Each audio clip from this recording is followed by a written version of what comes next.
Hey everybody, how's it going? Welcome to a brand new episode of Boss Babes. I'm so excited to be with you all here today. We are live with NFL offensive lineman Caleb Benenoch. Caleb, how are you? I'm great. How you doing? So great. I'm so happy to have you here with me today. I know it's kind of rainy in the city of Boston. We're here actually live in Cambridge, and I wanted to just jump right into the facts that you actually were born in Lagos. Is it Lagos or Lagos? Lagos, Nigeria. And I actually read that they are highly known for beaches, resorts, and the nightlife. What foods are Nigeria known for? And did you have anything in particular growing up that you enjoyed eating? Egusi soup is probably my favorite. Jollof rice, plantains, pounded jams, beans. There's lots of different fruits and like papayas, and snails are huge. But yeah, there's a lot of good stuff. I know that you guys are well known, as you mentioned, rice and soup. Were there any particular dishes that you like to make with the soup or the rice? So egusi soup was my favorite personally, and you usually eat that with like pounded yam, which is kind of like mashed potatoes, if I can get it similar to something. It's kind of like a sweet potato, correct? No, it's like white, just like it's like a yam that's pounded, and it's just like, you use it, eat it with your hands with the soup, and then rice and like just like a tomato stew, and it's just really good. It sounds absolutely delicious. I've never tried any of that food, but it actually sounds nice and hearty. Big soup person, especially this time of the year when it's really cold out. I've been making a lot of chicken noodle soup.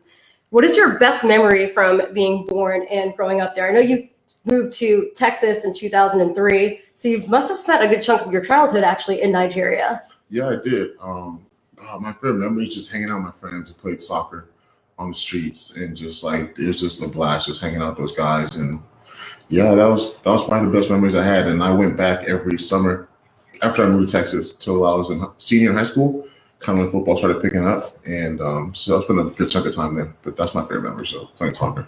That was actually my next question. Do you travel back there often? Obviously, now you are a professional football player, so your schedule is obviously more tight. But do you and your family ever go back there to meet up with family or friends? Do you ever go there for the holidays when you get the free time? I haven't in a few years. It's been tough, but I plan to soon.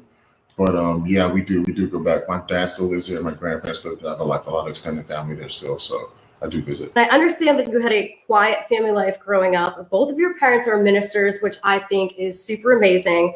Lots of church growing up. How did having your faith sort of shape you into the person that you are today? I think giving a lot of my values, my morals, just kind of helped me just, be kinder to people, see things from different perspectives.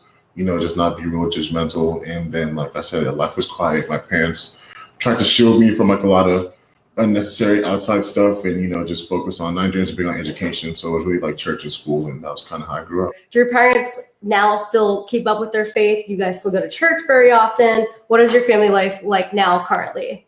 So my dad actually started his own church years ago. It's called the Community Church, and there's a bunch of them across Africa and some in Europe. And so he's still very much involved, and it's a little different now that with COVID and all the restrictions. So they've been trying to make it work that way. My mom hosts virtual Bible services on Facebook, and she has like a group of people in Texas. She lives in Texas now, and she works with those guys. So they're still very much involved in it. You guys are now listening to Caleb Benenoch. He's a current NFL offensive lineman. We are currently discussing the fact that he actually grew up in Nigeria. His parents are heavily involved within the church and very spiritual. You moved here in 2003. You actually grew up in Houston, Texas, in a suburb called Katy. Yes. In a suburb called Katy. And what did you like most about Texas growing up, and how are the holidays with your family in Texas? So everybody's just really nice. Like people just kind of like some hospitality things, like very real. People are really nice and generous, and like just the community is so behind like the high school sports and high school team is kind of what got me into football. Just seeing how everybody in there just love football, and that's kind of what sparked my interest. Like I want to make some friends and be around school people, and so that's why I signed up. I love that you are so interested in the sport of football, and I know that you started off with soccer, which we will chat about that shortly. What is one of your favorite childhood memories growing up in Texas? And I know that New Year's is your favorite holiday. Is there a reason for that? And obviously it's coming up in the upcoming weeks. Do you have any plans for the upcoming New Year? So we actually have, I think our last game's on this January 1st. So I don't know how that's going to work, but January 3rd. So yeah, I'm not sure how that's going to work with New Year's and everything. But I just love New Year's because it's like a fresh start. Like in when I was a little kid growing up, New Year's we do what you call a watch night service. And so you go to church with your family, all the congregation would come, and then you kind of have like a 6-hour church service and prayer service, and you pray through the night, and you just kind of bring in the New Year's with like God, and like so those are like some pretty cool memories I have. But I don't know, just felt like a fresh start. You can kind of do whatever you want. Like you can kind of like, get into the new year, like reinvent yourself, do whatever it is you wanted to do, set goals. Sounds like every part of your being is so involved with being spiritual. Even on a holiday where it's mostly known for people going out and partying, you being a young adult, you focused it on being with your family and being spiritual, which I think is super cool. You guys are now listening to Caleb Benenoch, NFL offensive lineman. I'm your host, Brittany Baldi. Please subscribe to the BosBabes on iTunes and Spotify. Let's jump right into sports. So I know as you were a big fan of soccer as a child, obviously that transitioned into football, but what athletes inspired you as a kid? Oh man, so I love Ronaldinho. It's one of my favorite athletes of all time. Ronaldo as well, JJ Okocha. I was like a lot of just soccer players because that's kind of what I grew up loving. And then when I moved to the US, I fell in love with like the Steelers and Jerome Bettis, Troy Polamalu. Then it went to Peyton Manning, and then Kobe Bryant. And Kobe Bryant and Ronaldinho are my two favorite athletes of all time. Well, so it sounds like you had a wide range of athletes. You didn't just focus on just one sport. No. And how did you transition? Obviously, your love was for soccer, but you found out that you were naturally really good at football. So how did you transition from soccer to football as a young child? And how do you know that you were so naturally good at the sport? So funny story about that. When I signed up for football, when I moved in the third grade, everybody was talking about football, and I was doing like the morning announcements in elementary school, and it was like, oh, we're playing football. So I'm cool. I want to sign up. I'm thinking it's soccer. Me and my family thought it was soccer. We went and signed up, went to practice with no equipment the first day, and like my dad wanted to get told like, hey, this isn't the football you're thinking about.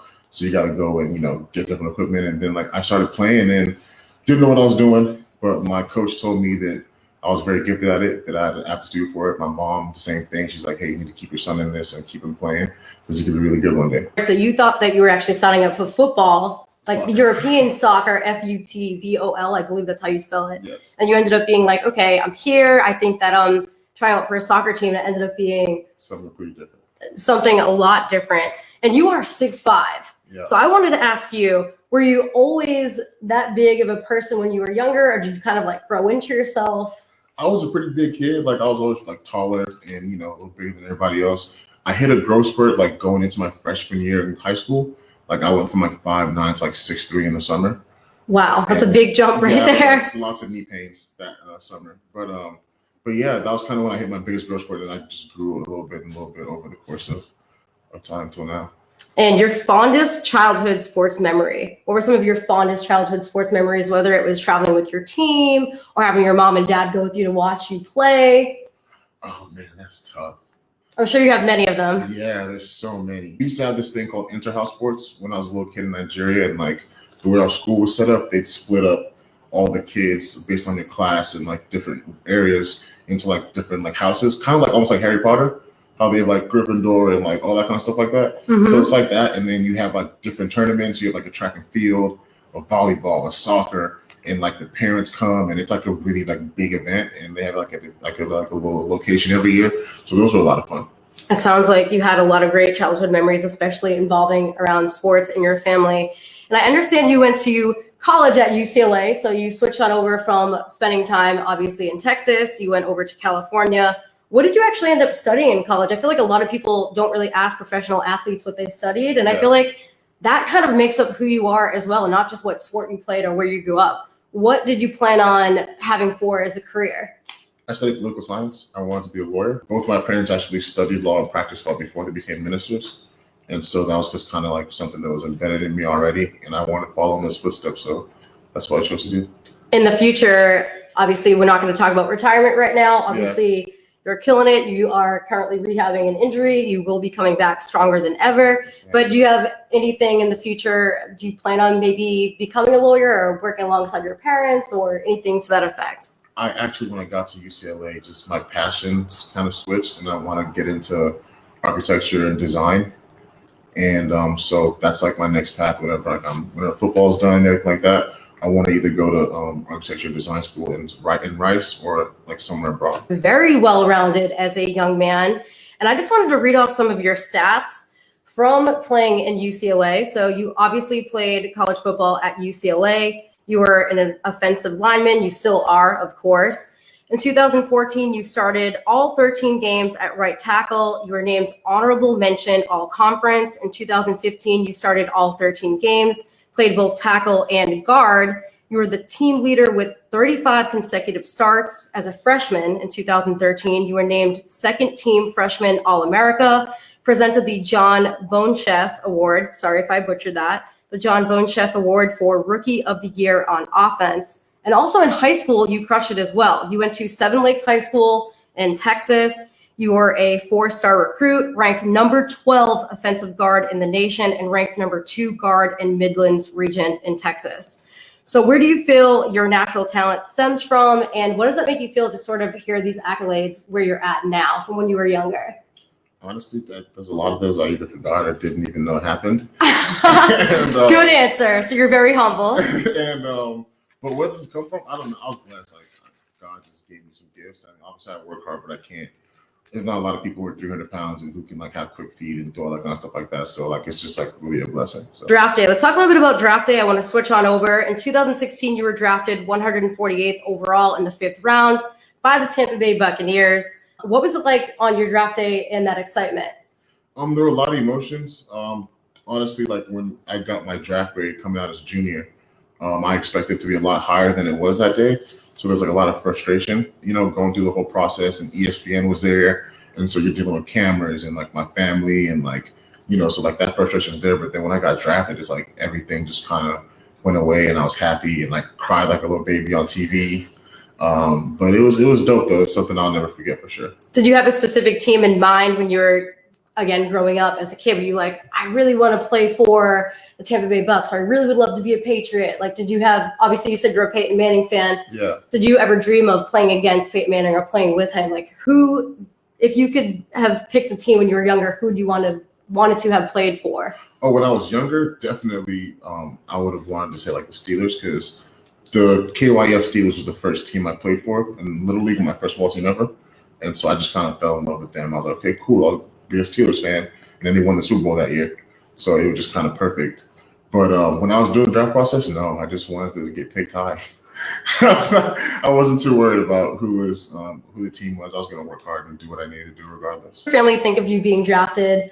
Obviously, as you mentioned, you come from that spiritual background. You were thinking about potentially becoming a lawyer, and it's like, wham, bam, here you are now, a pro athlete. Are they very supportive of you? Do they come watch you play? What is that family dynamic like currently and also during draft day? It was mixed. My dad, he's a big like, education and, like school. Like, like the football thing was kind of secondary for him. But like my mom just being more hands-on because she lived here. She understood like the work and everything that goes into it. So like they were all happy for me, obviously, but it was like, it was a dope experience, and like they still love it. They appreciate the game so much. My dad is like my biggest fan now. He watches the games from Nigeria. He live streams them. I was in college, he'd watch and tell me like how good it was and how much fun he's having watching. He's understanding it. I think the coolest thing was one day I came home from college and my mom, like, she used to watch football, but she never really understood it. Was just throughout the time she did. And I came home one day randomly and she was like watching like the Broncos game. And there was like, my brother wasn't there. Like nobody was, she was just watching by herself. And I was like, that's so dope that my mom like loves this game that much now that she can just like watch a game. So it was cool to see. It sounds like they're obviously big fans of yours and of the sport. Do you ever like show up at a holiday or an event and your mom is like all decked out in your jersey? Like, what is the dynamic like on game day? Do your parents like go all out with like the food and dressed up supporting you with like the name on the back? When she comes to games, like she always has like a shirt, like my picture, like super cute. Yeah, like she wore my jersey sometime, like, but she likes to be pretty and girly, so she wear like jeans and like something cute. But then she always like has some kind of like stuff that has to do with me on there too. It's nice. That's the way to do it. Like wear the heels, but wear the jersey and the cute pants. Exactly. And obviously now after draft day, you're currently obviously in the NFL. How did you enjoy playing in Tampa? You were with the Bucks for, I believe, 3 years, I think 2016 to 2019. Mm-hmm. Did you have any favorite food spots or recreations that you like to do while you were hanging out in Tampa? Man, there was a couple places a lot of steakhouse, Eddie V's, Charlie's Steakhouse. Those are places I like to go. I use this private chef a lot when I was there just to help me keep up with like a good healthy diet and stuff like that. But just hanging out with the guys, like the guys are just so cool. Like all my teammates, all the offensive linemen, like really cool friends I still have. I'm gonna have for like a very long time. So Tampa was a dope experience for sure. Like I had a good time there. And speaking of your diet, I kind of want to ask you, because we just spoke about the fact that you are 6'5", around 300 pounds. Is there like a certain amount of like calories you need to eat per day, or like do you have to eat a certain amount of like steak or oats or something to keep your body fueled properly for your workouts and for training? Yeah, I mean, it depends on the time of the year. Off season, I do mostly keto and don't really eat too many carbs. And like, it's tough because you have to eat like a lot of protein and vegetables to like make up with the calorie count to like keep your weight up. But it's good because you get real lean. My body responds real well to it. Season time, I incorporate more carbs because you need the fuel for practice. And as tough as the Patriots practices are, like you definitely can't be out here not eating, not having energy. So you definitely got to do both and mix it up. Is there like a favorite field that you played on, or like a specific state or city that you enjoyed playing at?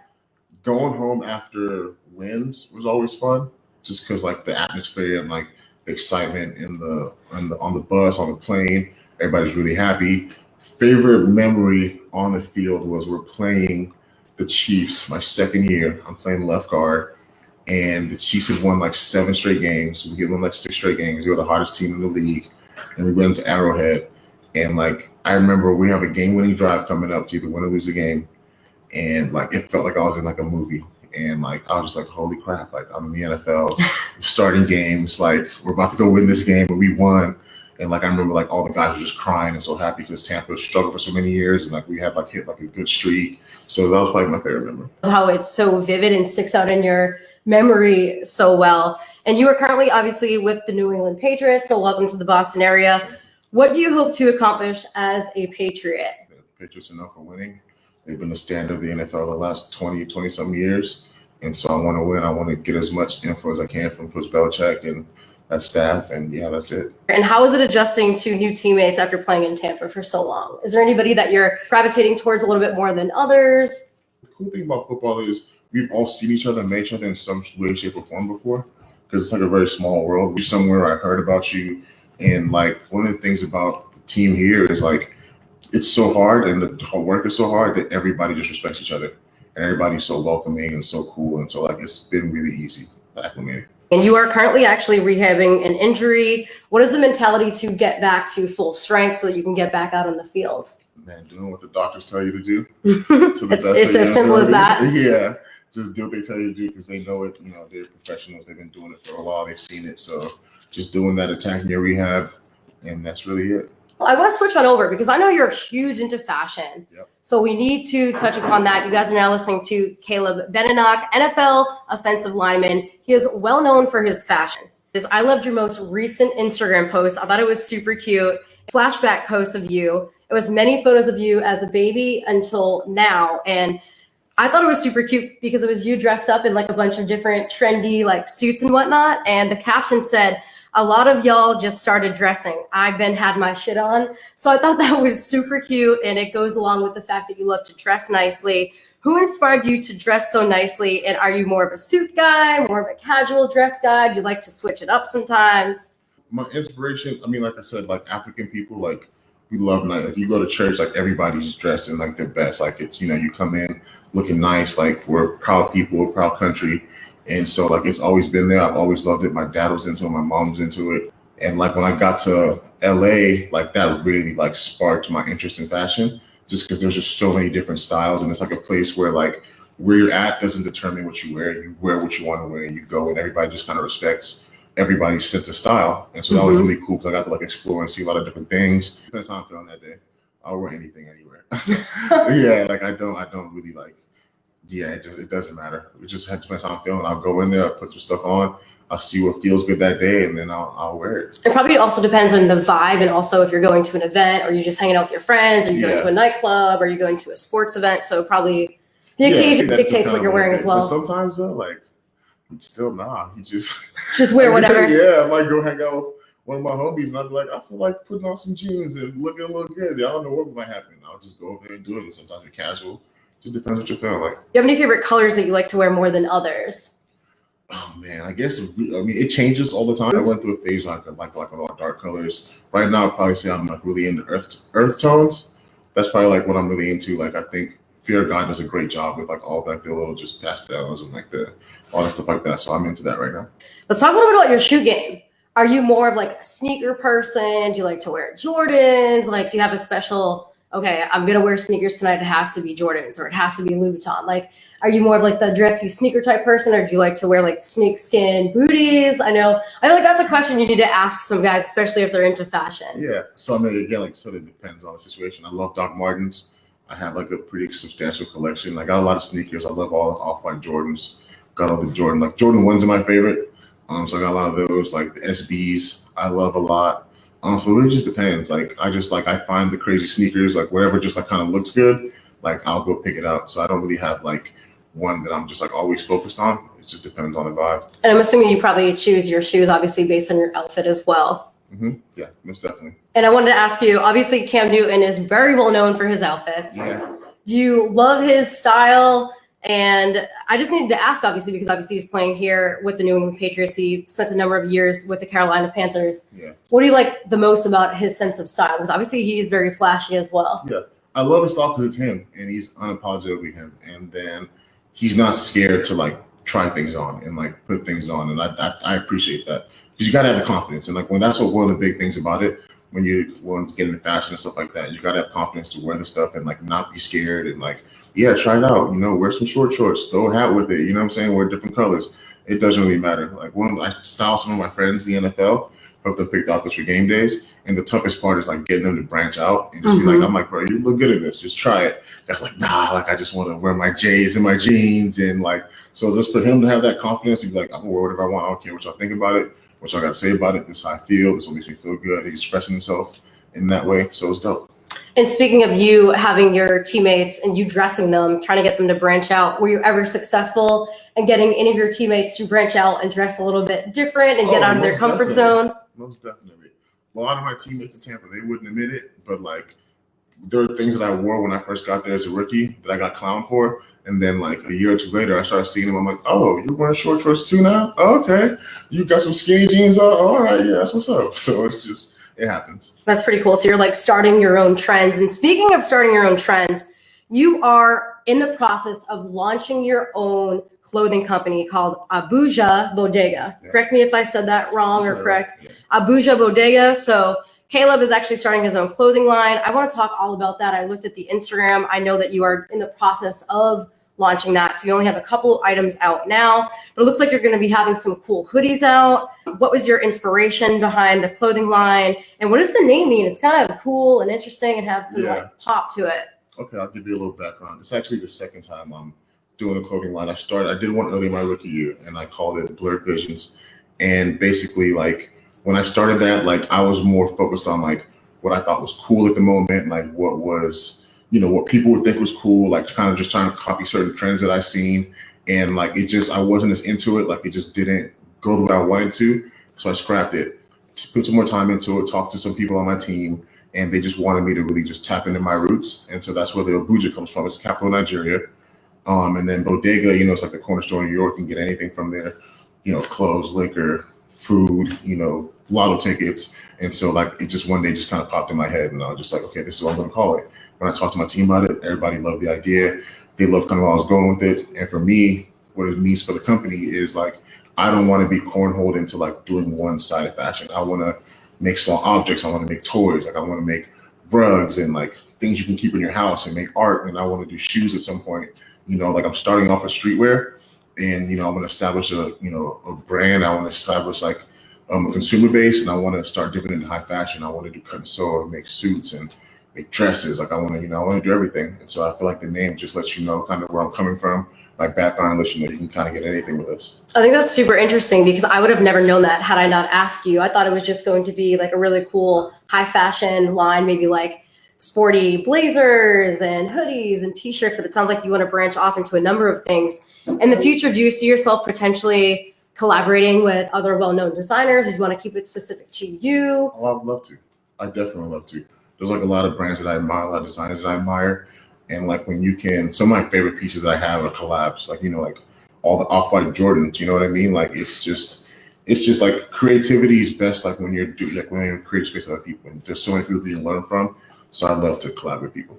And I know you kind of already lightly discussed the future of the brand, and it's very up and coming, but what else do you see for the future of the brand? Do you want to keep it, are you going to like open up stores, do you think? Is it going to be more so like an online e-commerce type of situation? Do you want to collaborate with little boutiques? I guess, what is the future for Abuja Bodega? So, I mean, obviously, I want to get in stores eventually, like Dover Street and, Barney's and places like that, Webster in Miami. But it's going to start off online. Online presence is huge, especially with how the world is now with COVID and everything like that. So that's very important to establish a base there. And there's lots of really cool websites you can get on, like Essence, that has like a wide variety of clothing and things you can shop from. So like I want to do both. It'd be beautiful to open a store someday, because I think it's like a dope milestone for a company to have like a location where people can go in and get your stuff. So that would be amazing. But luckily I got a great opportunity. One of my friends, KJ, Kevin Jones, he has an architecture firm in Virginia called Joba, and he did a show at Design Miami, and he worked with Chicago Don C, and they had some pieces by Virgil in there, and he actually allowed me they showed my clothes at the show in Miami, and they did really well. And I sent them some samples of some stuff, like some unreleased things, got a lot of great feedback. Some people even purchased it. I tried to send it there to be sold, but people just kind of wanted it so much, like it got bought. And so it was a dope experience. So just kind of giving us like going in the right direction. And when do you feel this line is going to be dropping? Is it going to be dropping sometime in 2021? Is it going to be more so in the upcoming years? When can people be on the lookout for your upcoming products, and where can people find it? Do you have a website created yet? I know you do have an Instagram currently. Yes, the Instagram is up. It's called Abuja Bodega, all one word. Website will be up in the next couple weeks, middle of December, and we're looking at it early 2021 release. I'm a perfectionist, my team is perfectionists, and we want to make sure that we get everything going in the right direction. Shoot the lookbooks. It's tougher in season because I can't be as hands-on as I want to be. So things will be a lot easier when I can go and like be hands-on and feel the fabrics and do all these things like that and be there. The process will speed up a lot more.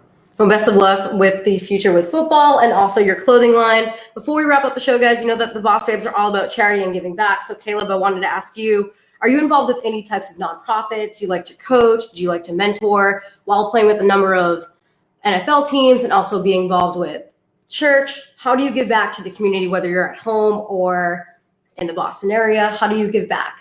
I did camps and back in Houston, just football camps for kids. My camps are always free. Didn't make anybody pay. I also work with Work Done Charities in Tampa, which is a lot of fun. And they work with single family homes. And me and a few of my teammates in Tampa were on the social justice initiative. When all this stuff started going on, we made a board and we were on it. And we worked closely with like a lot of like prisons and the police in Tampa. We were able to work with some released convicts and able to we actually got a girl a car who needed it. We did like a lot of good stuff in the community, and it was like a lot of fun. I love how much you give back and how involved you are. And again, I love asking that question to pro athletes because you guys are so heavily involved with, you guys are like busy 24/7. You're on the field, you're off the field, you're with your family. Some people open up restaurants, you're starting a clothing line. So I love to hear how on your free time, you guys love to also help out others in need as well.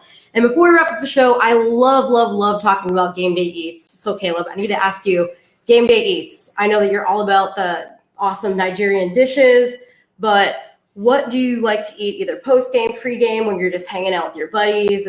Got a carb load, get ready, get some energy to go, and I love pasta, so I do a lot of pasta. Maybe a little chicken, some broccoli here and there, but I just load up on pasta on game days. Do you have like a special type of pasta dish? Is it like chicken broccoli Alfredo? Bolognese usually. Meat bolognese? Yeah, I do the bolognese. And then post-game, you go to dinner with your friends, your teammates, your family, and then you can go buck wild. You can get whatever you want to. Yeah. Sounds delicious. And positive pop. I need to ask you what your positive pop is if you're feeling down, or say you didn't have like the best game, or your team didn't win, or what around you gets you amped up and excited, like, okay, this is my positive pop. Do you read something? Do you have like a special mantra? Do you meditate? Do you read something from the Bible? What gets you amped up, and what's your positive pop? Most situations I do music.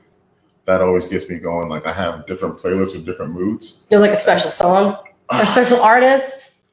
Okay, if I was just trying to get hyped up and like be positive, I mean, like J. Cole always gets me going in a good direction. Kendrick, like, those guys, like the lyricists who can just go out there and like they make you feel something, and like if I'm down or whatever it is, like those guys can get me going. But on game day, it's like I don't have like a specific like amped up playlist. I just kind of like just listen to, I have just certain, it just depends on how I'm feeling that day. It might be the weekend one day, it might be, Drake. Like it's just depends on how I'm feeling, what I want to hear. So what we learned today is good food, good fashion, and great music. I appreciate it. That is legit what we learned today about you, which I appreciate you having on the BosBabes podcast today. I just wanted to wrap up and let you give a shout out to everybody that's watching. Thank you guys so much for listening and watching the BosBabes show. But where can people follow you on social media? That way people can keep up with, obviously, your clothing line, your football career, anything else that you have going on. Where can people follow you? My Twitter handle is Benenoch, first and last name. Instagram, same thing. I was off social media for a while, just got back on recently. So, I'll be having some content, especially a lot of content coming when the season's over and I can go out and do a lot of different things, when I'm healthy and I can move around and stuff like that. So check me out on there. Awesome. Well, thank you so much and Happy New Year, Happy Holidays, and thank you for joining me today. Appreciate it.